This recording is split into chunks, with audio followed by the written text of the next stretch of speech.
What's up, good listeners dan sahabat Bepom di seluruh Indonesia. Welcome back again with us di podcast BAP. Seperti biasa masih ditemani dengan host favorit Anda, Ci. Aku ya kita ya. Bersama di sini ada Bikoma dan sebelah saya ada Kapin untuk podcast kali ini yang istimewa dari istimewa. Kata kalau martabak tuh paling level tertinggi lah, kastanya tertinggi. Okay. Karena kita mengundang tamu yang super duper nggak terlalu jauh. Kalau pakai bus setengah jam.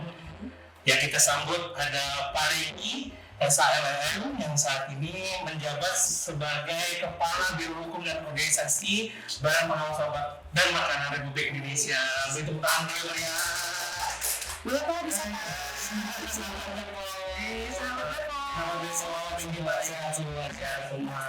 Kami ucapkan terima kasih Pak Regi sudah menyempatkan hadir dan merupakan sebuah kehormatan bagi kami untuk bisa nge-BAP Pak Regi di sini gitu ya.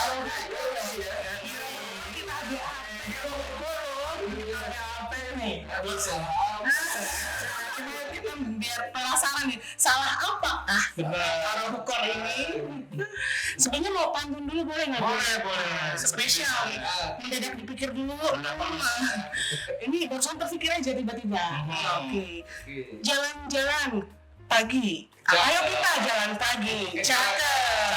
Jangan lupa wisata kulinernya. Wilujeng Sumping untuk Pak Regi. Kita semua nggak sabar dengar sharingnya. Gimana lah ya untuk dibikin 5 menit yang lalu ya? Ada talent ya. Ada pantun. Udah jadi kultur kita ya.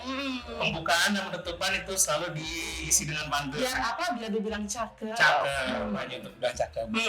Kayak cowok berpantun aja di Iya, sengaja kami tuh Pak, makanya harus pakai pantun.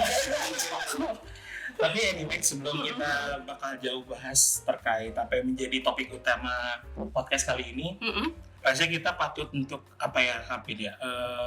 bangga serta bersyukur karena kalau nggak salah dalam waktu dekat, tidak bukan waktu dekat ya, maksudnya Beberapa waktu beberapa waktu yang lalu itu kantor kita, instansi kita BPOM RI ini mendapatkan award nih. Dan awardnya juga nggak main-main loh Kabin ya. Dan namanya itu salah satu prestasinya adalah keberhasilan BPOM meraih peringkat 1 sebagai predikat lembaga yang memiliki keterbukaan informasi publik yang terbaik. Supaya nggak tuh sahabat BPOM. Dan yang kedua adalah keberhasilan BPOM meraih berbagai penghargaan dalam kompetisi inovasi pelayanan publik atau KIPP dari Kemenpan RB kan. Nah, langsung aja nih ya kita BAP Pak Reginya sekarang. Kita pertanggungjawaban nih. Sebenarnya itu tuh keberhasilan apa sih? Ya, sebenarnya keberhasilan apa dan mungkin bisa sharing nih ke kita how that's become a possible achievement gitu buat BPOM sendiri, karena nggak main-main nih Kapin. Keterbukaan informasi publik dan inovasi gitu, khususnya di pelayanan publik gitu. Mungkin bisa nih Pak Regi kita mulai.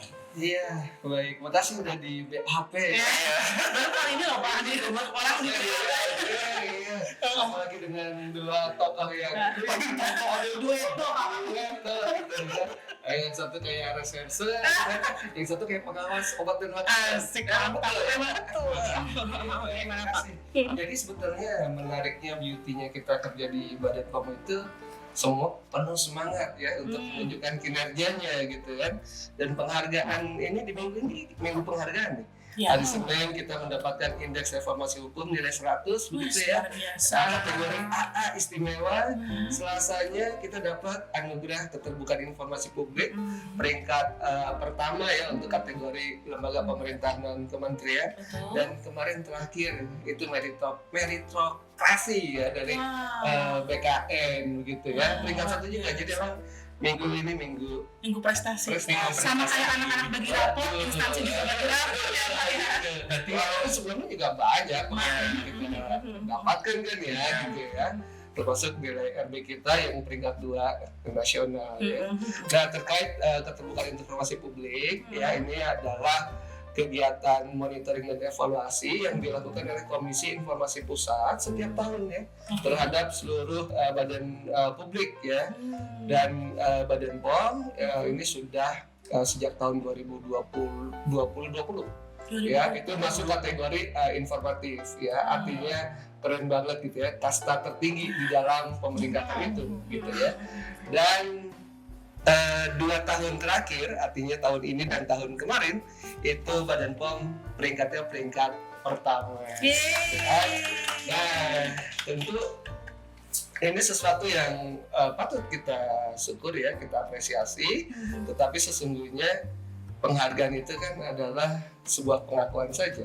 Yang paling penting itu bagaimana kita memberikan layanan informasi kepada publik itu secara lebih terbuka, transparan begitu ya. Untuk kepentingan siapa? Untuk kepentingan kita semua gitu ya, untuk kepentingan kita semua gitu ya. Karena dengan keterbukaan informasi publik, maka tugas pengawasan obat dan makanan kita akan menjadi mudah. Percaya nggak?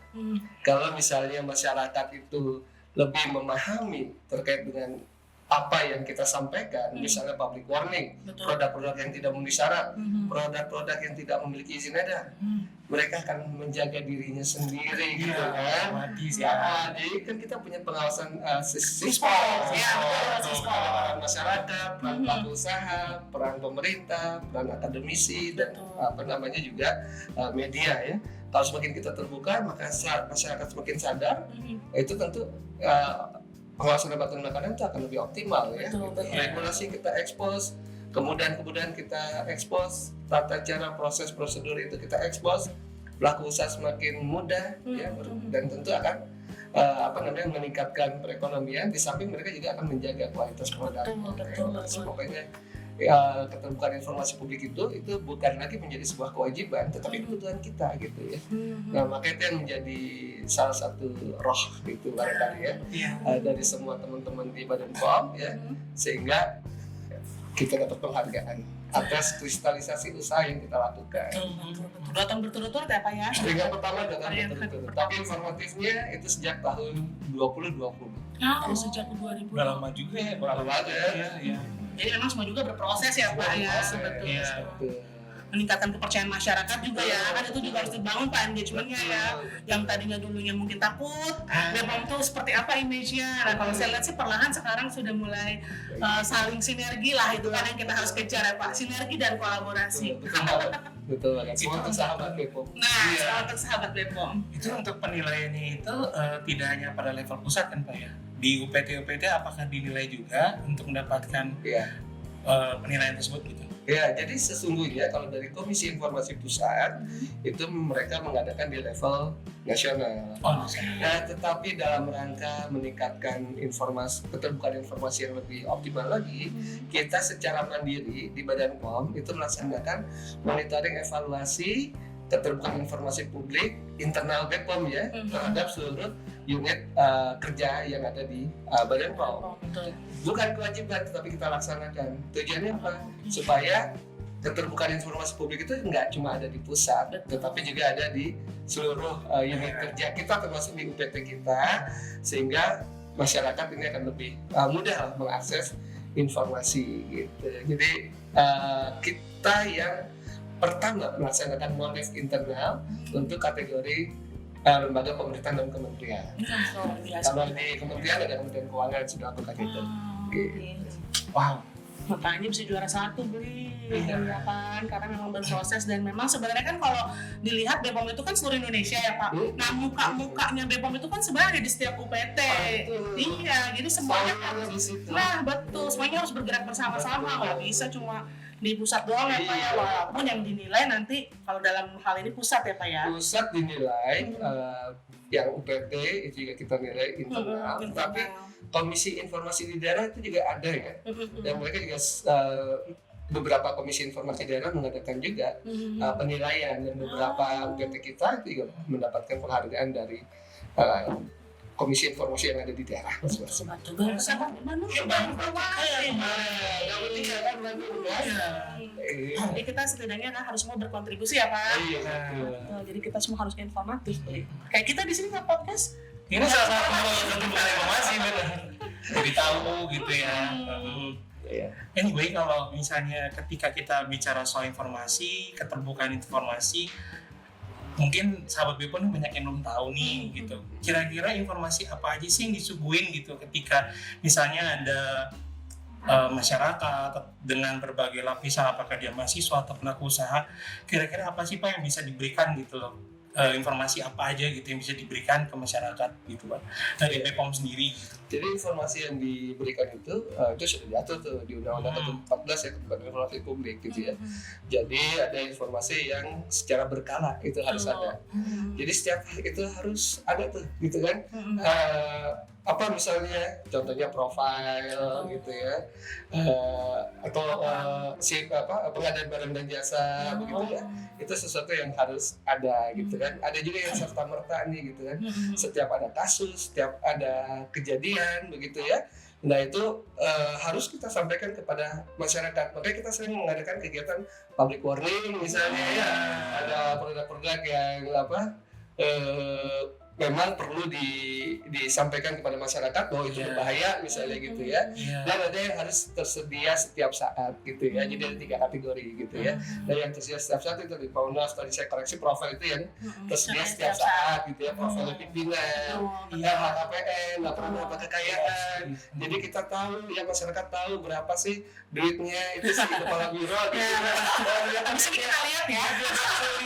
Wah ini dari mana nih gitu. Nah jadi keterbukaan itu yang memang perlu disampaikan gitu. Yang paling penting tadi yang serta merta tuh kalau ada kejadian hal-hal yang kayak COVID misalnya gitu kan, vaksin apa yang aman gitu kan, itu kita sampaikan. Atau misalnya kasus latio gitu ya, itu jelas gitu, sehingga masyarakat bisa berhati-hati. Banyak sudah yang disampaikan oleh Badan POM ya terkait dengan kejadian-kejadian yang memang perlu disampaikan kepada masyarakat supaya kita bersama bisa melindungi kita dan keluarga kita gitu ya dari bahaya obat dan makanan yang tidak memenuhi syarat. Betul. Tapi bicara soal itu emang benar sih sahabat Bepom. Jadi benar akhir-akhir ini terkait kosmetik tuh, kosmetik tuh banyak banget dari Bepom rilis kosmetik atau produk-produk yang emang pada akhirnya emang tidak bagus ya, berbahaya, untuk tidak dipakai gitu. Dan memang biasanya kan nggak pernah muncul tuh di Google atau seperti itu. Akhir-akhir ini tumben loh muncul berita itu di Google gitu. Jadi dan sebenarnya kalau di googling gitu simpang siur ya Pak ya. Jadi kan semua orang bisa bikin berita, semua orang bisa, apalagi sosial media sekarang tuh luar biasa ya kan. Ini yang banyak pakar ya yang bilang sekarang itu bukan lagi banjir informasi ya, tapi tsunami informasi. Saking sampai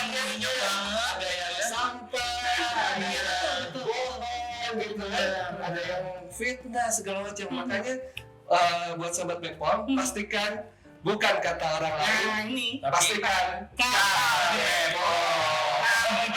Masuk ini langsung.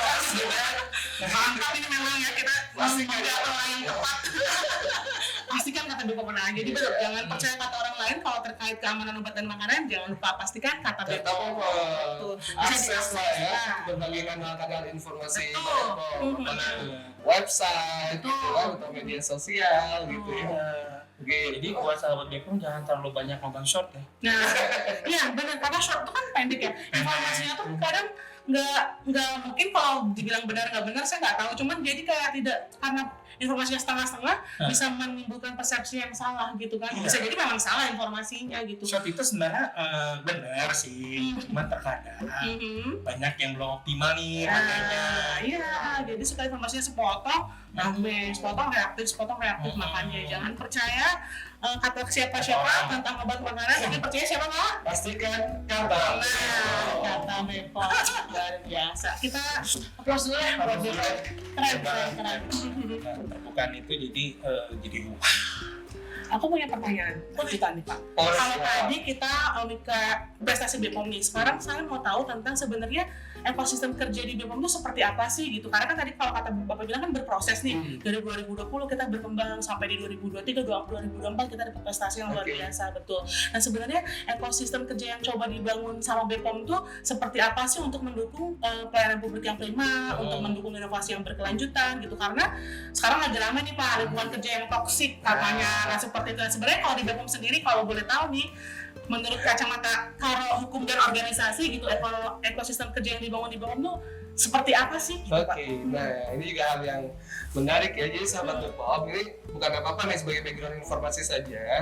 Saya pernah bekerja di luar Badan POM gitu ya, di sebuah kementerian. Nah, ya. Sebut saja Kementerian Perencanaan yang biasa gitu. Disebutkan ya inisialnya aja.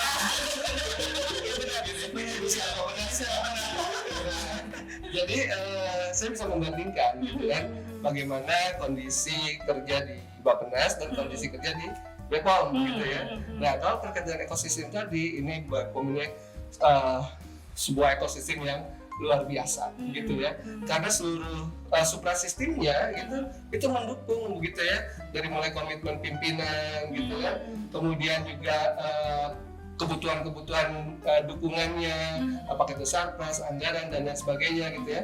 Walaupun begitu ya, itu jauh belum ideal begitu, tetapi itu dirasakan cukup lah untuk membantu begitu ya. Nah kemudian orang-orangnya ini yang menurut saya tuh keren banget gitu kan. Saya melihat termasuk kan Pak?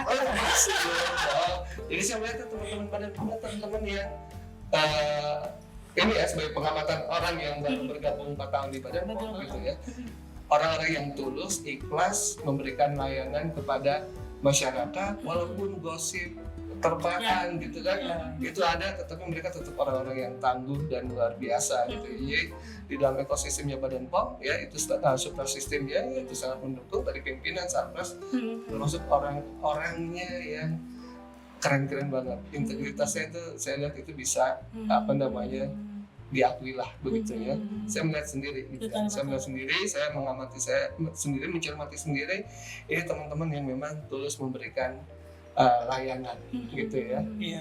Kadang saya juga suka terharu sendiri gitu Pak kalau lihat video profile gitu ya, kampanye program BPOM yang di pelosok-pelosok Indonesia gitu kan ya Pak. Wah luar biasa gitu kan.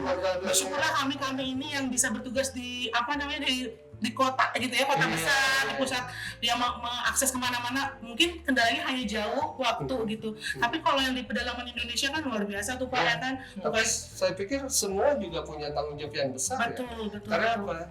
Karena saya pribadi saya memahami gitu ya, bahwa tanggung jawab kita itu bukan cuma tanggung jawab di dunia saja, tetapi juga tanggung jawab di akhirat. Kenapa begitu? Karena kita menjaga makhluk ciptaan Tuhan ya, dari mulai anak-anak ya, bahkan kalau Pak Kepala itu selalu bilang dari mulai kandungan gitu ya, sampai kemudian dewasa, kemudian tua, dan kemudian sampai dengan wafatnya manusia begitu ya. Itu semua dijaga oleh Badan POM gitu kan. Alangkah apa ya, mungkin lebay tapi nggak apa-apa ya.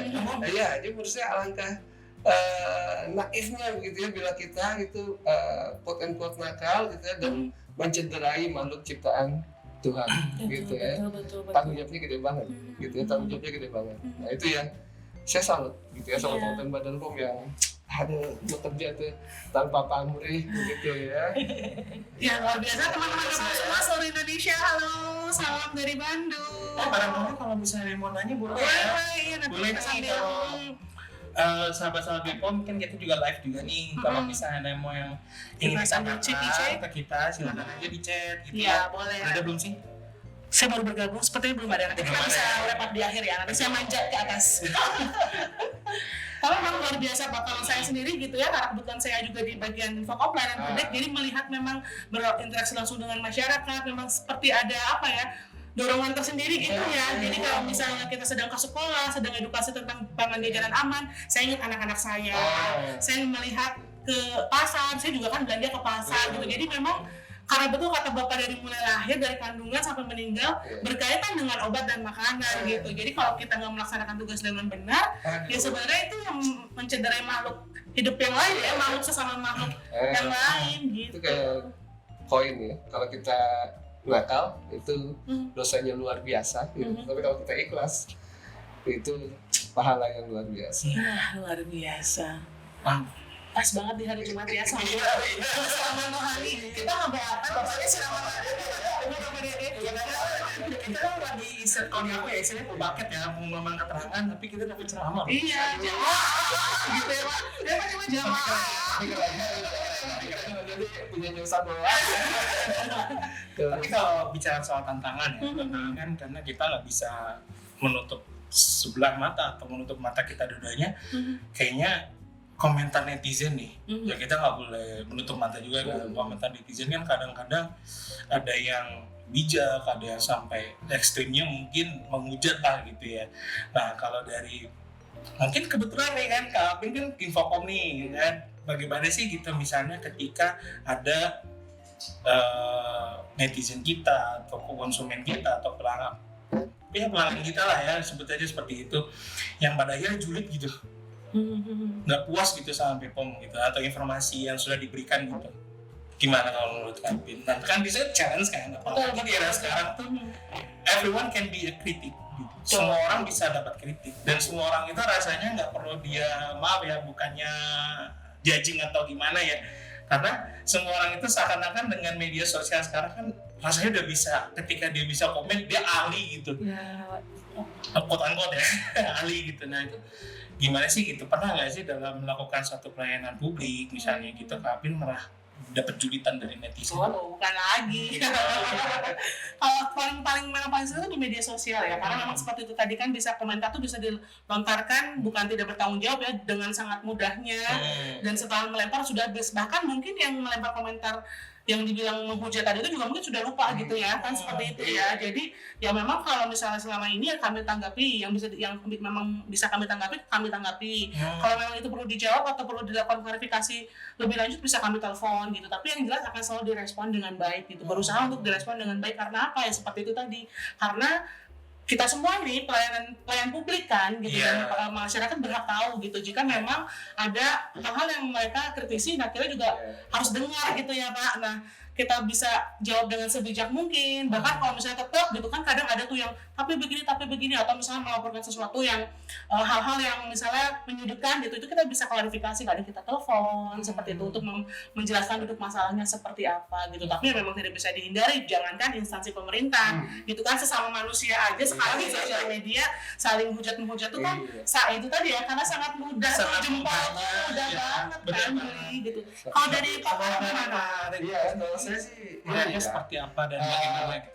Itu kan suatu hal yang terus ada dan berkembang gitu, sesuatu yang tidak bisa kita hindari. Betul. Tinggal bagaimana cara kita merespon itu dengan positif ya. Bagi saya sih itu nggak jadi soal gitu kan. Kita berbuat benar aja kadang dianggap salah, apalagi berbuat salah. Betul. Itu pasti dirujak habis. Nah, oleh karena itu maka prinsip yang pertama, benar aja dulu gitu ya. Betul. Benar aja dulu, bahwa nanti kemudian ada penilaian yang tidak sesuai ekspektasi gitu ya. Kan Tuhan yang maha adil, yang maha tahu ya. Betul. Penilaian beliau lah yang tentu yang paling yang harus kita pikirkan paling utama gitu kan. Benar aja dulu gitu kan. Nah, bahwa kemudian nanti ada masukan-masukan gitu kan, ada kritik-kritik, ya itu kita anggap kritik. Betul, saya sepakat tadi ya, bahwa itu sesuatu harus kita respon gitu ya. Sebagai bagian juga dari kita merefleksi diri gitu kan. Jangan-jangan kita merasa benar juga gitu kan. Kita kasih registrasi udah benar sesuai dengan ketentuan gitu kan. Caranya begini gitu. Ternyata ada masukan-masukan yang positif yang bisa itu mempercepat registrasi gitu ya, memperpendek birokrasi, itu sesuatu yang bisa kita terima begitu ya. Tetapi kalau yang tadi ya, yang julid-julid nggak jelas gitu ya, gitu kan, itu mengurangi dosa kita juga gitu. Kita sudah berjalan lurus. Betul. Itu mendewasakan organisasi sih yang jelas ya. Kami sebagai PMU juga jadi lama-lama terbiasa gitu kan, mana yang perlu direspon seperti apa gitu. Emang semuanya itu nggak bisa dihindari. Iya benar, nggak bisa dihindari juga sih. Sekedar sharing aja ya, Kapin dan Pari kemarin kan sempat ke pengadilan tuh, temunya sendiri. Sempat ke pengadilan, lagi nyantai gitu, kemudian ada bapak-bapak nanya, "Bapak dari mana?" "Dari BPOM, Pak." "Oh, dari BPOM yang di ini ya, di Pasteur." "Ya," gitu. "Kemarin saya juga ke sana." ngurus apa sih, kebetulan lagi ngurus untuk produk jamu, cepet ya kalau di Bepom gitu. Oh ya syukur Pak, alhamdulillah gitu. Saya juga senang dengernya gitu. Jadi ya alhamdulillah gitu. Salah satu achievement yang memang tidak dalam bentuk penghargaan, tetapi ini aku pribadi ya rasanya bahwa dari orang langsung bilang begitu ya puas gitu. Kalau boleh curhat nih Pak, di bagian pelayanan publik itu kan macam-macam ya, dari mulai yang kesulitan, yang datang dengan keadaan marah, datang dengan keadaan bingung gitu. Walaupun memang tadi tantangannya seperti tadi ya, misalnya dihujat atau dipandang negatif gitu. Tapi ketika kita dapat komplimen dari customer misalnya selesai nih jenedarnya atau puas dengan informasi yang kita berikan, dan bahkan nih yang udah level kalau paling menyentuh hati saya sampai didoain Pak gitu. Nah itu kan udah benar-benar kayak priceless banget gitu. Makanya yang salah satu yang memang jadi lupa deh yang hujat-hujat itu hempas aja gitu. Jadi lebih kita tuh kayak teteh makasih ya, semoga teteh seperti ini itu kan luar biasa ya Pak. Yang udah pernah tuh, aku juga pernah di komen kayak gitu. Iya kan, di kayak komen di sampai kalau di WA tuh kasih love yang banyak, love you full teteh, love you full ibu, sehat selalu ya. Sesederhana itu tapi nyes banget rasanya. Jadi kalau ada apa istilahnya, ada gium atau apa, bekerja itu adalah ibadah. Gitu ya. Maka kalau Anda ingin bekerja sambil beribadah dan pahalanya banyak ya di Badan Pom lah gitu. Betul banget. Jadi buat sahabat yang sekarang lagi CPNS nih, simak video ini. Iya, yang masih galau nih di Bepom Pom, misalnya merasa masih mencari jati diri, masih merasa bingung dengan suasana kerja di Bepom. Tiba-tiba orang yang ditolong, mendoakan. Betul, itu luar biasa, banget luar biasa gitu. Dari misalnya penerimaan yang misalnya apa kalau kita ke daerah-daerah gitu ya, wah luar biasa deh, kayak ya doa itu ya itu tadi priceless gitu. Jadi kayak siapa tahu sebenarnya kemudahan-kemudahan yang saya alami gitu dalam hidup saya, siapa tahu bersumber dari doa-doa dari customer yang pernah ke Bepom gitu kan. Makanya saya mendorong ya untuk teman-teman Badan Pom yang ada di seluruh Indonesia, mumpung kerja di Bepom, manfaatkan itu sebagai media untuk ibadah gitu. Sayang banget udah kerja nggak dianggap ibadah gitu ya. Bekerjalah dengan tulus, dengan ikhlas gitu kan. Insya Allah pahala akan mengalir itu gitu kan. Iya betul. Semua tantangannya, semua up and down itu jadi seperti kayak ibadah mah insya Allah ya. Walaupun kan manusiawi juga ya Pak, kadang ada jenuh, kadang ada seperti itu kan manusiawi sekali. Makanya sekarang tapi saya melihat program-program di Bepom juga kan kayak ada bukan cuma sekedar aspek teknis yang dikuatkan gitu kan. Sekarang ada biopsikologinya juga, ada psikologi seperti itu juga sebenarnya mendukung sih kalau menurut saya. Betul, benar-benar menjaga keseimbangan dan kewarasan. Oke. BTW ini katanya ada pertanyaan di live. Oh oke. Boleh dicek Kapin. Boleh. Ada dari ini Pak, izin dari Naufal Arik Habibi. Bapak izin bertanya, kalau boleh tahu inovasi pelayanan publik apa saja yang telah diimplementasikan oleh Bepom dalam beberapa tahun terakhir? Mungkin inovasi yang paling hype aja deh Pak. Jadi sebelum ke inovasi yang saya paling suka gitu ya. Jadi sampai dengan tahun 2023 ya, 2024 lah gitu ya, 2024 gitu ya, kita punya 6 inovasi yang masuk ke dalam top list penghargaan dari Kemenpan RB gitu ya. Dan kemarin terakhir juga kita bukan sekedar mendapatkan apresiasi atau penghargaan bahwa kita menciptakan sebuah inovasi ya, tetapi juga inovasi kita itu direplikasi begitu ya. Dan naik level gitu ya, direplikasi begitu, itu ya dapat penghargaan dari Kemenpan RB begitu ya. Nah, kalau ditanya inovasi apa yang paling saya suka, itu adalah berpendar gitu ya. Itu berpendar gitu. Dari ininya namanya itu berpendar bercahaya ya.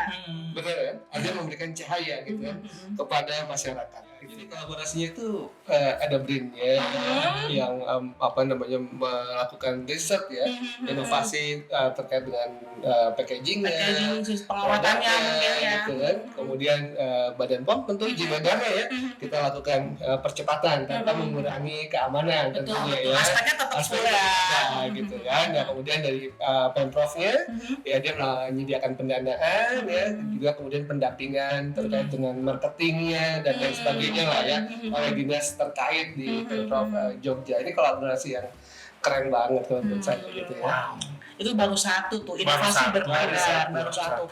Kalau misalnya sobat BPOM mau tahu inovasi BPOM lain boleh cari masing-masing itu banyak sebenarnya inovasi BPOM itu memang luar biasa.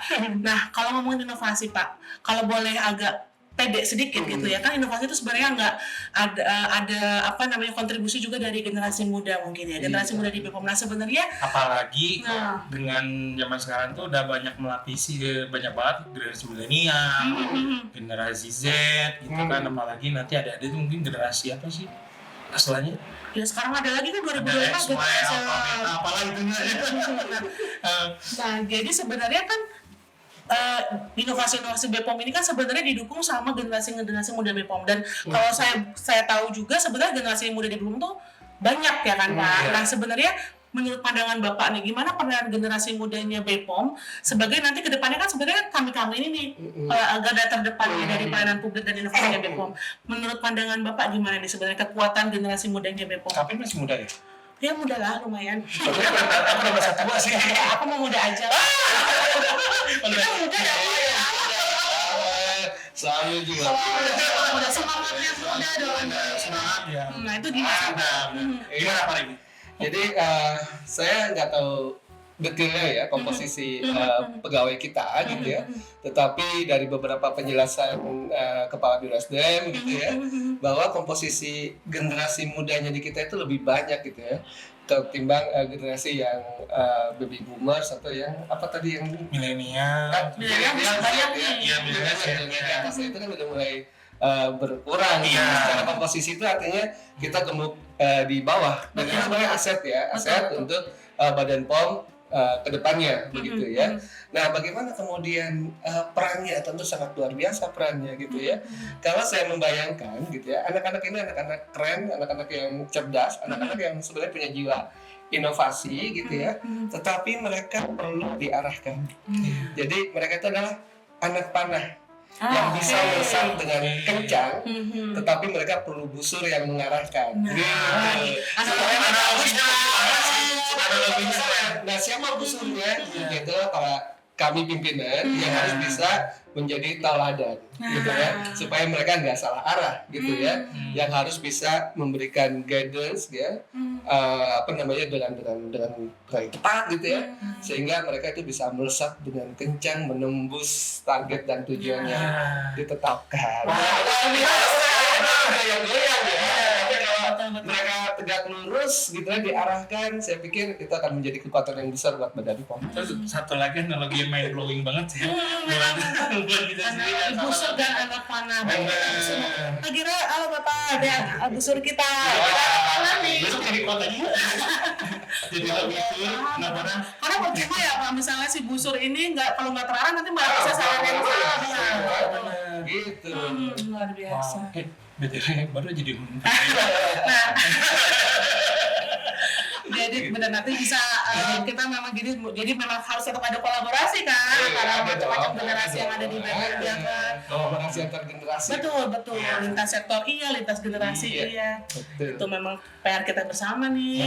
Benar. Jadi yang muda-muda juga harus open minded, yang senior juga open minded gitu, karena semuanya punya kontribusi masing-masing ya Pak ya. Not just only open minded but guide. Jadi open and guide minded. Kalau open tapi bablas juga nggak bagus juga ya. Betul. Karena sepintar-pintarnya si anak muda, se high-technya anak muda, kalau tanpa arahan ya tadi ya Pak tersesat. Betul. Karena pengalaman tuh nggak bisa dibeli. Yang tahu yang senior. Itu beli Mungkin sebagai closing statement gitu dari Pak Regi gimana? Oke, sebagai closing statement buat sahabat BPOM tadi ya, manfaatkan informasi publik ya itu seoptimal mungkin yang disampaikan BPOM. Untuk siapa? Ya untuk kita bersama gitu ya. Kita jaga ya keluarga kita, lingkungan kita dari bahaya obat dan makanan yang tidak memenuhi syarat gitu kan. Buat generasi muda Badan POM sekali lagi tadi ya, bekerja di Badan POM itu kan kesempatan untuk beribadah gitu ya. Jadi manfaatkan seoptimal mungkin. Jangan nakal, jangan bodoh gitu. Jangan nakal. Dan juga mungkin untuk saya pribadi ya dan para pimpinan, kita berupaya menjadi busur yang mengarahkan anak-anak panah itu bisa melesat dengan cepat dan kencang ya untuk menembus Luar biasa. tadi Pak, yang kalau jargon Bepom. Ya. Pastikan ya, bukan kata orang, pastikan kata Bepom. Pastikan bukan kata orang tapi kata Bepom. Kata Bepom. Anyway, terima kasih banget untuk Pak Regi sudah menyempatkan waktu nih podcast BAP bersama kami dan jadi sangat inspirasi banget nih buat kita semua. Makasih juga buat Kapin udah nemenin di podcast BAP kali ini. Mudah-mudahan bisa menjadi manfaat buat semuanya. Sekali lagi makasih juga nih buat sahabat Bepom yang udah mantengin live IG kita dan mantengin podcast kita. See you in another episode dan jangan lupa ingat cek link dan kata Bepom. See you in another episode. Dadah.